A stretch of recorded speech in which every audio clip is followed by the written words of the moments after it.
Today, we shall reflect on the life of Saint Joseph the Worker. On the 1st of May 1955, during a public audience granted to the Catholic Association of Italian Workers, whose members had gathered that day in St. Peter's Square to celebrate the 10th anniversary of their society and to pledge anew their loyalty to the social program of the Church, Pope Pius XII instituted the liturgical feast of Saint Joseph the Worker and assigned it to the first day of May. The Pope assured his audience and the working people of the entire world that they had at their side a shepherd, a defender, and a father. Earlier in 1889, Pope Leo XIII had proposed Saint Joseph as a model, particularly for proletarians, workers, the underprivileged, etc. Pope Benedict XV placed before workers in a particular manner the example of Saint Joseph, that they may follow him as their special guide and may honor him as their heavenly patron.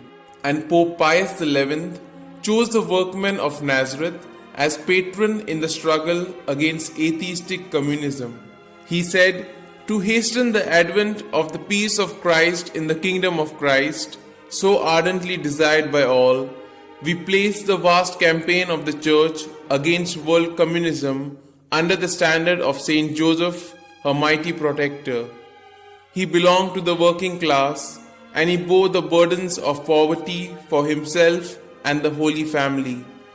In a life of faithful performance of everyday duties, he left an example for all those who must gain bread by the toil of their hands."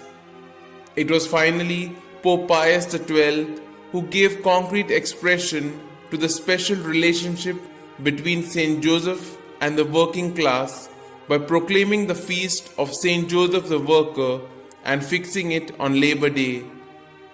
He said that their intention in doing so was to bring all men to recognize the dignity of labor. It was their hope that this dignity may supply the motive for the formation of a social order and a body of law founded on the equitable distribution of rights and duties. They were certain that all are indeed pleased, for the humble working man of Nazareth not only personifies before God and the Church the dignity of those who work with their hands, but he is also the constant guardian of themselves and their families.